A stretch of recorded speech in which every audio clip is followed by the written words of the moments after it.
Hello and welcome back to Cooking the Books with me, Gilly Smith, the podcast which takes us through 4 food moments from the books of our favourite food writers. It's about all of life through the prism of food.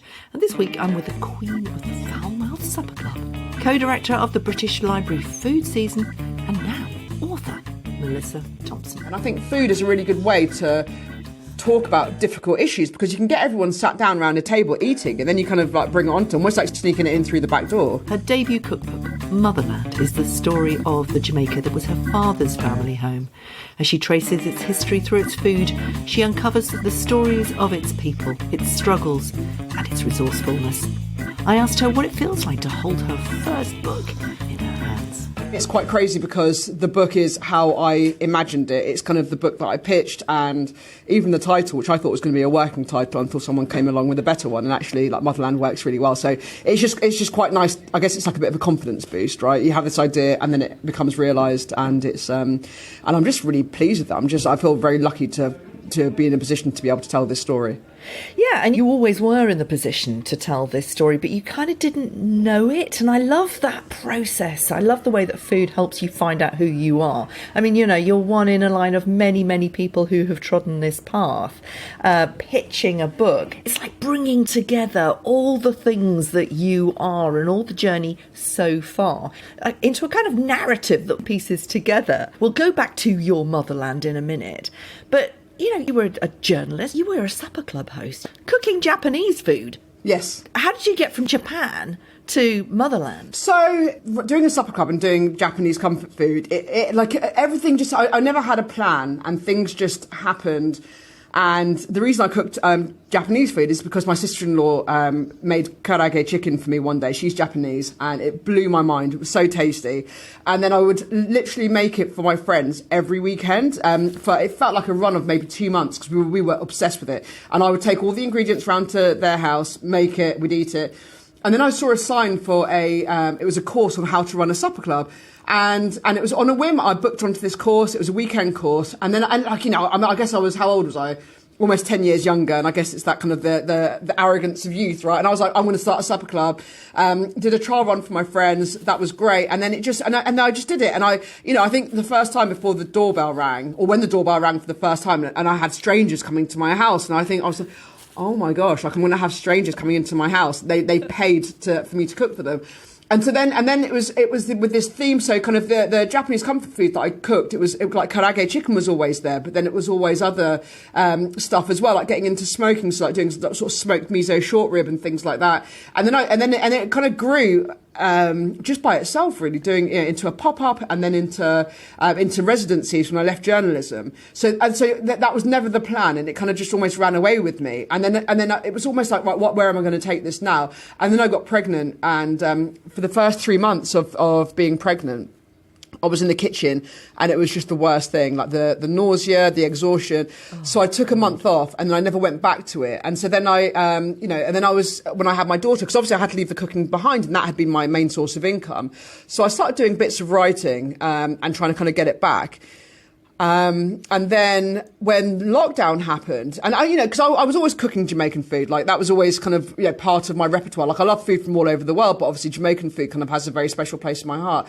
And then when lockdown happened, I was kind of cooking a lot of Jamaican food, like more than I think it was looking for comfort. In fact, it was even before then, I think. So I remember cooking a lot of oxtail. So before lockdown, like kind of just like I guess regaining my love of food because pregnancy had really destroyed it, and it really kind of ruined my ambitions with the pop-up because I just couldn't stand food. Like I was off so many things. All I wanted to eat was chips and vinegar. That was it. And then I kind of built it up. And I guess when you're trying to reconnect to food, you maybe gravitate towards the foods that you find most comforting. And for me, that was a lot of Jamaican food. And then kind of like lockdown happened. And actually I was I remember getting in touch with a publisher who I'd met at a supper club and messaging her, being like, my friend's doing really interesting things in food. Like, I don't know if you want to speak to her about writing a book. And then she was like, well, have you ever thought about writing a book? And I had obviously ideas of what could work, and Motherland was a book that I'd been looking for a long time. And then kind of that process began of me being able to write it myself. Yeah, I love it. I love it. I mean, that is exactly how freelance journalism works, isn't it? You know, it's exactly that. I'll have a bit of this and I'll try that. And, oh, I'd met somebody who said that's such and such. You know, when you try and teach this stuff, as I occasionally do, and when people ring me up and say, oh, can I talk to you about your career in journalism?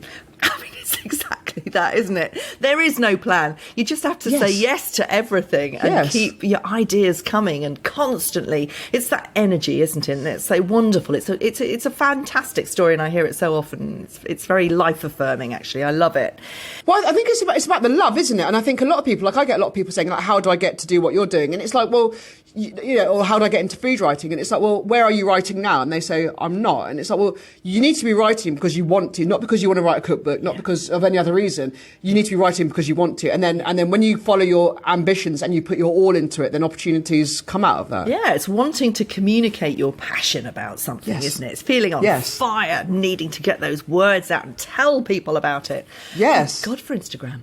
But let's take you back to the motherland. So this is Dorset, you know, not necessarily the place that you'd expect to find a Jamaican dad and a Maltese mum in a little town, and no black community to be speaking of. How did that happen? So my dad was in the Navy, and then he ended up. So my parents were in Cornwall, and then they went to Hong Kong for a couple of years. And then there was a naval base on Portland where my dad got stationed. And so we lived on Portland when I was really, really young. And then we ended up in Weymouth because, that was it, because of the naval base.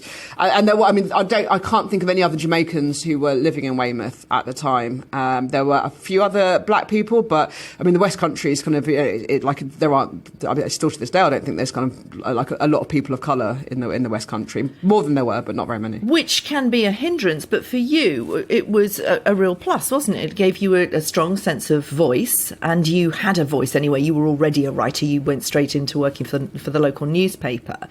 Did you feel like a mixed race woman when you were telling those stories, or did you just feel like part of the team?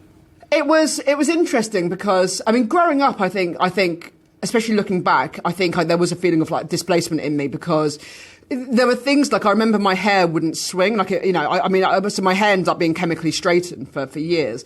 And even in a ponytail, like my hair wouldn't swing. And I remember that as a girl, really wanting my hair to swing and not kind of understanding why it didn't, because there wasn't any representation around me. And then I came to London to study, and I only was meant to be in Weymouth again for a couple of weeks to do work experience in my local paper, because I was too skint to stay in London. And so then, and I stayed with my parents, went back home.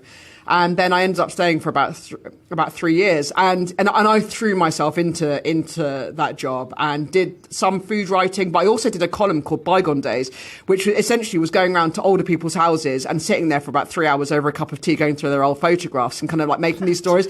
And all of my friends, because I still got a really tight group of friends from that time from the paper, and actually that stint in Weymouth made me fall in love with Weymouth, because the feeling of displacement I had before, I didn't really like it. I never felt like I fitted in when I was younger, but then that period made me really love my hometown and my home county. And my friends would take the mickey out of me for this kind of like Bygone Days column, but I loved it because you could kind of create this story. And I had a picture byline in the paper, but it was black and white. And sometimes I'd open the door to sort of like a much older woman. And I remember one woman was like, "Oh, like blimey, like you do look like your picture." And I think she meant it's like, "Oh, so you are black," because she couldn't quite work it out. And it was like I think it was. I mean, I don't think I had any hostility working there, and it was just. I guess for me, it wasn't so much about my background, but it was more about very much a sense of time and space, being in that environment, like loving my job, partying quite hard, but working really hard, but also like the whole food, because there was a sort of a food column that started when I was there, and then I took over and it grew.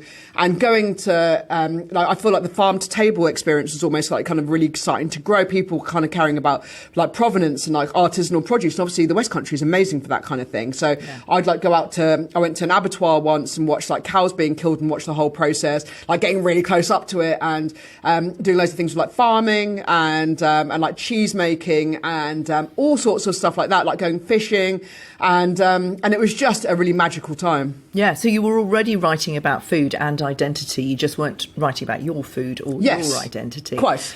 Yeah. So, but you were looking at the atlas as a very small child and sort of imagining yourself into the stories that your father used to tell you, and he used to cook a lot of Jamaican food himself, as did your grandma, who was still living in northeast England, which is where they came from on the Windrush. Yes, so they were part of the Windrush generation. So they came in the mid-50s, settled in Darlington with my dad. Well, my dad stayed in Jamaica until he was 9 and came over later. So we didn't get to see my grandmother very often. So there was this kind of displacement between the food that you were loving, that your father and your grandmother were making, but this sort of sense of distance because there was this atlas that said where it had come from. Tell me about the earliest memories where you were sort of putting those two ideas together. I think that came more from the stories that my dad would tell me, because as a kid I was really obsessed with mangoes. Like, I love mangoes. But we couldn't, I mean, this is like 1980s, like Dorset, so you couldn't really get mangoes, not that I can remember. And so we'd go to London and we'd buy mangoes from there, but we were literally a family of 4, and we would literally buy 4 mangoes, and we would kind of savour those mangoes. And my dad would tell me stories about growing up in Jamaica. And actually, I think looking back, he made these stories because he had a really hard childhood in Jamaica. Like, there was actually quite a lot of physical abuse, but he would tell us stories about kind of, climbing trees and just gorging on mangoes or gorging on guava until he would fall asleep and then fall out of the trees. And I remember as a kid being like, imagine so many mangoes that you could just eat as many as the heart's desired. And so I was just, that was a really kind of evocative image for me as a kid, because I just couldn't imagine it. I couldn't imagine, we had an apple tree in the garden and just try to imagine, instead of apples, mangoes. And I used to think about how happy that would make me. So that was probably the strongest thing, that kind of like the most transportative memory that I had as a child. Yeah. And also I had this idea of this very long drive from Dorset up to Darlington, where at the end was going to be your grandma's fantastic curry. I mean, it's your first food moment, isn't it? The curry chicken. Tell us about that drive up to this food memory. I think it took like about 6 hours or something, which feels like an eternity when you're a kid. But there was always like the promise of like this curry chicken at the end of it, and you'd walk in and you could smell that it had been cooked, and it was always there. Like, I can't remember a time that it wasn't. I think when I was very young, there would always be a hope that it was, and then as I got older, an assurance that I kind of knew that it would be. And it was just like one of the tastiest things. And because, I mean, my dad would cook curry chicken, but like, he didn't cook it kind of that often. So it was a dish that I very much associated with Darlington, with my grandma.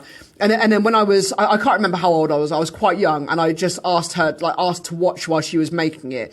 It wasn't this kind of like romanticized kind of like, sort of grandma and granddaughter sort of scene. It was just her making it, right, like this much curry powder, a bit of all-purpose seasoning, onions, like your garlic, and then this is what you do, like a vegetable stock cube goes in, and and then she would make it. And it just seemed so straightforward for something that was so delicious. It was, it was amazing. Yeah. And I don't suppose you would have thought to ask why Jamaicans were making curry, but you go into that in the book, and that's one of the points of that first food moment, is the background, the people who've inspired this food. And of course the curry, as we know from the Riaz Phillips episode we had a couple of months back, the curry came with the indentured Indian servants, and you really kind of go into that a lot in your book, don't you? Where did that bit of the history kind of pique your imagination? I think for me it's like, I've always been interested in the stories behind food and all those things. Like, with food, with language, you might have a saying that you kind of just becomes part of your vernacular. And it's like, and it's only when you think about it, it's like, actually, that is quite a weird saying. Like, why do we say that? And it's the same with food. It's like, you have ackee and saltfish. Like, well, like, why is there this like tradition of curry in Jamaica? And so it was just asking questions, like a natural curiosity, and then finding out things like ackee doesn't come from Jamaica. And I thought it did, because you go to Jamaica, literally akkee's all around you. And then, with like curry chicken, and then sort of learning about kind of the indentured servants, looking at the massive influence from like people from Western Central Africa who brought like one pot traditions and things like that, kind of their skill in turning kind of, like the extremities, like oxtail and things like that. And even like, dishes like rundown, the skills that kind of could take something like saltfish, that the West India cure that was sent to Jamaica, that could be quite rancid, and being able to make something delicious. Bami, like the cassava flatbreads that you can read about them in like 17th century texts, even earlier.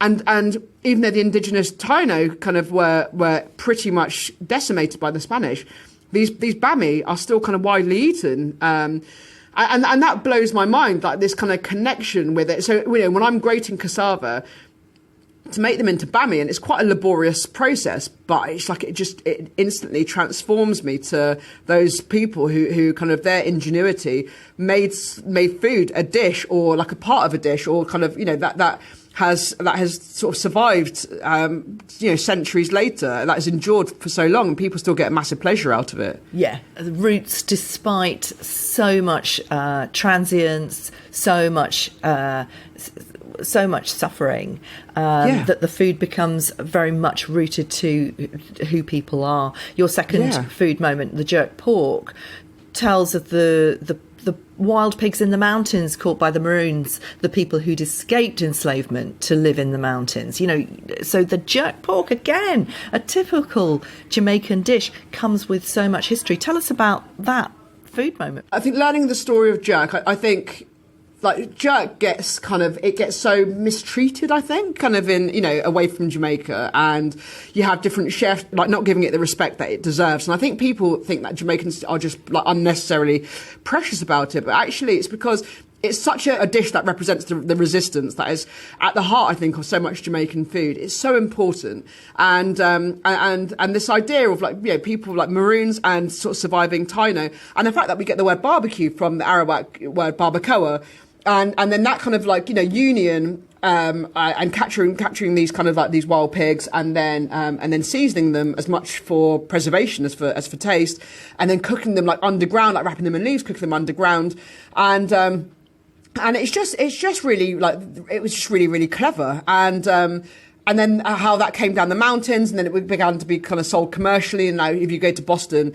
and like the bustle of it, the smells, and it's just kind of closing your eyes for a minute and trying to imagine, like, you know, centuries ago, all of this happening, and people kind of, you know, the Maroons making these kind of, like, camps up in the mountains in quite, like, inhospitable areas, but having, like, a knowledge of farming and of the landscape, because it was innate in the Maroons, right? They were kind of farmers back in Africa, in West Africa, and bringing that skill and transposing that into the mountains of Jamaica, and outwitting the British, to the point where the British were forced to sign treaties.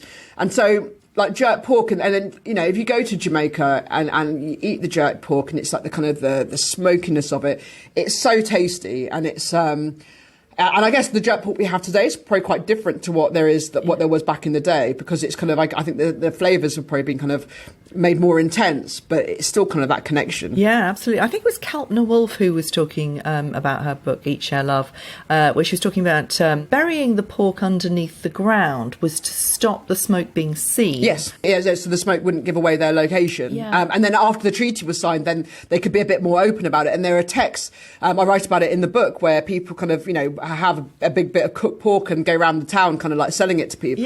It's incredible. Absolutely. The Taino people are the indigenous Jamaicans, and you talk about their resilience and their resourcefulness, and that's woven into Jamaican food culture.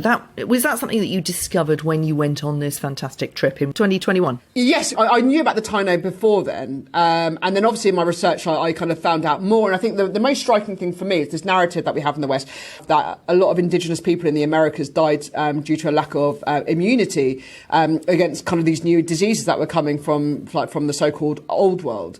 And while that was true to an extent, actually, a lot were, especially in Jamaica, in like the Caribbean islands, they were like murdered, or they were kind of enslaved and worked to death, given unattainable targets for things to grow. And the Spanish were really lazy, and that was even written by, like, Spaniards who went out there and would, like, kill people for sport, or they would ride them like animals.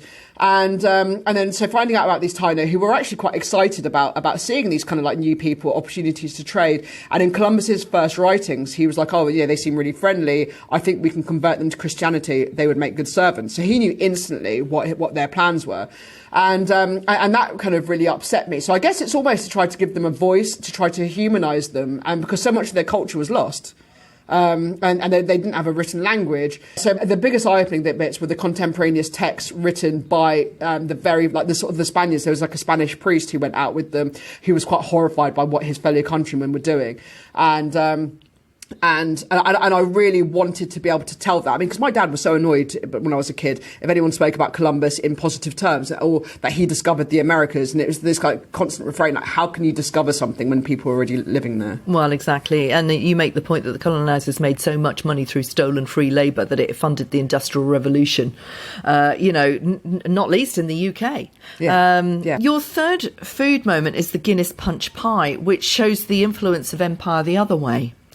So actually, Guinness is a really popular drink amongst the West Africans. Yeah, so I mean, Guinness basically followed the empire. So it's massive in West Africa. In like Nigeria, I think it's like the second most popular alcoholic drink, I think. And then in the Caribbean, like you have like Dragon Stout as well. But I think like Guinness kind of, and I think it's either or, like I'm either Guinness or I'm Dragon Stout. And I love Guinness Punch. My uncle got me quite drunk on it when I was a kid, 'cause I was just like necking it back. It's like, it's so nice. And then I love like a custard tart, and I had the idea to essentially make a custard tart, but like with kind of Guinness that is reduced down, and it just, for me, it works really, really well. I think it's really delicious. It's really, I've made it so many times now that it kind of works, and so it's just me having a bit of fun, because I guess Motherland has your classic Jamaican recipes, and then there are also the recipes that are of my own creation over the years that I've just kind of, fused different influences on a dish. I'm carrying on the tradition. I mean, like, Jamaican food is founded in fusion, right? All these different influences, and it's just like me kind of carrying it on as a British-born person of Jamaican heritage. As co-director of the British Library food season, you are absolutely in your element, aren't you? Kind of bringing all these wonderful ideas from all over the world, these rich, rich stories of food. Tell us a little bit about your role there. So I've just agreed to come back on for 2023. So we had our first meeting the other day, and so working with Polly Russell, who's the head of the Eccles Centre at the British Library, and Angela Clutton, who's amazing food writer and author, and together we, I guess, just try to think about conversations and events and people that kind of talk about all elements of food, whether it's kind of like issues or celebrating different food cultures, just kind of really kind of like delving deep into that, like what makes food so wonderful. And so it was really nice, because I've worked with them. I'd worked with them a couple of years previously, like presenting or sort of chairing different discussions. And I had some ideas that I wanted to put to them for events. And then they came to me and said, well, would you want to co-direct it, before I'd even had a chance to say anything? Wow. And so that was really exciting. And then, I think my work with BBC Good Food kind of like is constantly trying to get new voices, because I think for a long time, like, food media has been quite inward looking, and I think people can get quite complacent. They kind of end up talking to their friends, and it's kind of, and I can kind of understand that, because especially we all have pressures. But for me in food, like, the most exciting conversation you can have with someone is listening to a story that you haven't heard before. And there are so many kind of untapped stories and people out there. So, like, 2023 food season is going to be really exciting. Like, I've had a couple of conversations with people already, and I am so excited for their stories to get kind of heard on a bigger platform, because it's just like people who work in food, and they're just incredible. Yeah, and in different ways as well. I mean, the launch event was with Andy Oliver talking to Dr. Jessica B. Harris. People will know her as the author of High on the Hog, and on the Netflix version of it, who has actually written on the front of your book a masterful work and a must for any lover of food of Jamaica. I mean, somebody like Jessica Harris, I mean, she has been around for a very long time. She is a weighty name in food. And what I love about what the food season does is it gets voices that are from the biggest world of food. And I love the kind of the inclusivity of, age, gender, race, absolutely everything. Yeah. This is your debut book. I mean, finding an angle, owning it, in a world where people are increasingly trying to put these stories of food and identity together. What was the thing that you felt that you could bring to, a place that was already inhabited by people like Riaz Phillips and Jessica B. Harris, of course? Riaz's book came out a few months before mine, and so neither of us knew that the other was writing a book. And yet, I guess it's about the food of Jamaica, but we kind of explore very different themes. Well, not very different. There are themes that are still quite different. And I think for me, there are sort of so many, not myths, or like, yeah, people talk about stuff all the time, like the fact that Aki came over to Jamaica, like people would wear them as like talisman, or like a sort of necklace, and that's how Aki got to Jamaica. And I couldn't actually verify that. I think it probably was true. But then I did find like the first recording, like the text that recording that was made, that it came over in 1778 on a slave ship. The same with coffee. And so it's just building up this picture, I think, because for me, like listening to people's stories and then understanding the food. At first you might taste them and be like, oh, kind of, but then when you understand the process of it and why it tastes like it is, the history of it, you're almost like, you become kind of wedded to it. And for me, I think Jamaican food, I think people don't know that much about it in this country. And I like me growing up with it, it's kind of like, it's just amazing. And I guess it's just wanting to be able to show it off, but then also to talk about the history and get this story in there. And I think food is a really good way to talk about difficult issues, because you can get everyone sat down around a table eating, and then you kind of like bring it onto them, almost like sneaking it in through the back door. I mean, Riaz was telling much the same story as you've told, but his angle is that he's really quite angry that Jamaican food is everywhere in Britain. It's right under our nose. He talks about, for example, nose to tail. And he says, that all his mates who he went to university with, they were eating in London. They were eating at St. John or St. John inspired food. They were eating nose to tail food. And he says that's Jamaican food.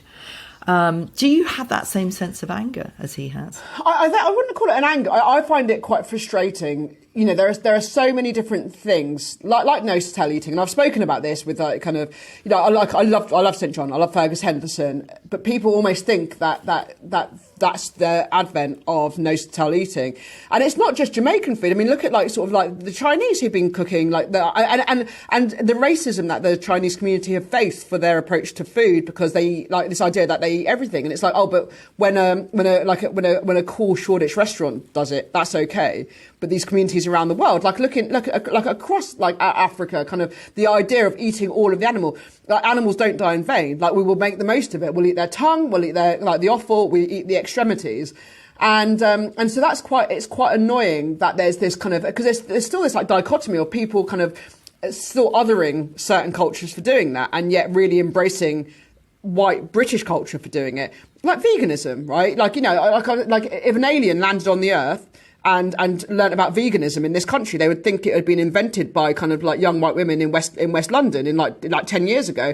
And it's like, well, look at the Ital traditions. Like, look at like kind of the veg forward traditions of like South Asia and things like this. Like that's always been done. It's always been done. And there are, I think, and the idea of like resourcefulness now, like a lot of the conversations around it can be quite patronising, or just coming from a position where people are like, the people talking about resourcefulness, about sustainability, about kind of saving money, and they talk about it. It's like, oh, when people talk about making soups and stuff like that, I make soups and stocks, but then at the same time, it's like people don't approach it from like this whole, like the whole kind of like circular thinking, because actually in an energy crisis, like making a stock uses up a lot of energy, and but like the resourcefulness of like Jamaican cuisine has always been part of it. So actually, I always want to say to people, like, maybe you need to like listen to a Jamaican, or like watch a Jamaican, see how they do it and how they're resourceful. Yeah, it's about zero waste, isn't it? Everybody had to do it when they had to do it. Yeah.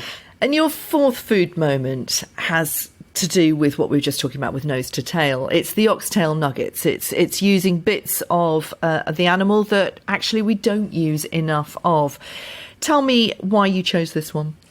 Because I adore oxtail. Like, oxtail's probably one of my favourite things and like to eat, and it's so nice, but my partner isn't that keen on it, and my daughter's a bit kind of like, she doesn't really like red meat, so if I make a batch of oxtail, then I'm often left with some, and I'm a bit of a bad person when it comes to like leftovers. Like I will kind of just freeze them instantly, because I know that by the next day I'll kind of like lost interest, and I have to like kind of I probably eat too much of it on the first day for me to kind of have sustained interest in it. So then I froze it, and then with this leftover, like the butter beans and all, kind of get it into and sort of press it down, and then just like cut it into cubes and fry it. And it just, because of like the natural kind of the sort of gelatin in the oxtail, it melts together really nicely. So I shred it, pat it down, and then you can freeze it. So I've actually got some in my fridge waiting for me to fry, cube it in breadcrumbs and then fry it. And they are so good, Gilly. Like, I cannot overstate how tasty they are. And also, it's a way that my partner will eat them. And it was her that said, you should put this in the book. So I was like, okay, fine. They're really tasty. And like the texture, like the crispy exterior, the kind of like yielding, kind of melty interior. It's like the perfect bite. Yeah. Motherland and motherhood. You talk a lot in the introduction about your connection with food from your childhood. That kind of sense of displacement kind of gave you a visceral kind of feel for food. Has that connection with the motherland changed since you've been a mother yourself? Yeah, it has. So my daughter is so she's obsessed with Jamaica, and she hasn't been yet. We're like hoping to take her, and she is just like, if you ask her where she's from, she says Jamaica. And it's quite funny because she's quite sort of light skinned. And at her nursery, there were quite a few sort of Jamaican heritage people working there, and they loved it. And they would just talk about Jamaica with her. And obviously she would try to hold her own in this conversation. And she loves plantain. She gets really excited about plantain. She also says that her favourite foods are like plantain, prawns. And she's introduced something else to it. And she says prawns, but actually she doesn't always eat prawns. But like plantain, she'll happily just gorge in it. She loves it. And I try to tell her the stories about Jamaican food. And then I guess because of like the environment, like as a family, like we never sort of spoke about kind of, like I'd hear about the food and stuff, but we never really talk about racism or kind of like other issues surrounding kind of like Jamaican identity in Britain. And so it kind of, and I think it's like a sign of the times that we're living in, where I try to almost give like a full story, because I think it's important to understand the whole story. And she's quite immersed in sort of like Jamaican identity, like loves like going to look at her globe and like sort of like talking about Jamaica, where it is on the globe, and just and seeing like photos of it and stuff like that. Once you've done a huge book like this, I mean, you've basically sort of plunged into the history of a place that, had such a huge impact on your life. Will you stay as that Jamaican storyteller? Or will your love of history kind of push you forward to explore other foods by rooting yourself so completely in your motherland? Does that stereotype you, or does it set you free? I think for me, I guess it. I don't think it was stereotype, because I've always done so many different things, and my influences are kind of they're quite broad. And well, that's why I asked. I wondered if now this is such a sort of signature statement. I wondered if that has kind of entrapped you in some way. I don't think so, because I think even with my recipe writing, like sometimes I'll talk about Jamaican heritage food or write recipes that are kind of rooted in Jamaica's ingredients, but then other times, and I write recipes for BBC Good Food and for other outlets, and I kind of, sometimes it's Jamaican and sometimes it's not. I would like to think that because this book has been written, like I think for so long, people of colour operated almost on a one in, one out. Like there's only ever space for one person to tell these stories. And, Riaz and I have told our stories now. And then Marie Mitchell, she's going to be publishing her book in 2024. Kin, talking about like the kind of connection between different Caribbean islands. Like Keisha Sakara, she's also kind of writing a book about Caribbean food. And the Oliver's got her book coming out next year. So I think there's just we're getting to tell our stories. I would love for, say, people maybe even born in Jamaica, like Maureen Tyne, whose food is like my favourite in London. She's been talking about maybe writing a cookbook, and that would be nice. It would be nice because there's this thing about writing cookbooks as well. You will know that you have to have like the kind of the social media following, or like there must be it's not just about your ability as a chef or as a cook or as a writer that gets you a book deal. It's like all these other things. And I would like, say, Jamaican-born people to be able to talk about the food of Jamaica and be able to write cookbooks, because I think there's so much space and it's been so unexplored. For me as a writer, I mean, I've got an idea for like my next book. I just need to kind of get over having written Motherland, because it was so tiring before I could even like think about setting pen to paper again. But I've got an idea which kind of maybe will take in elements of like Jamaican cuisine, but is actually like kind of a lot broader, and it's about another passion of mine. So so we will see. We'll like watch this space. I think I'm going to still be in a place where I can write about lots of different things, but I will always happily come back to talking or writing about Jamaican food, because there is still so much more to say about it. Thanks for listening. You can sign up to my newsletter at gillysmith.com to find out all about my supper clubs, and follow me on Instagram. I'm at FoodGillySmith. And I'll see you next week.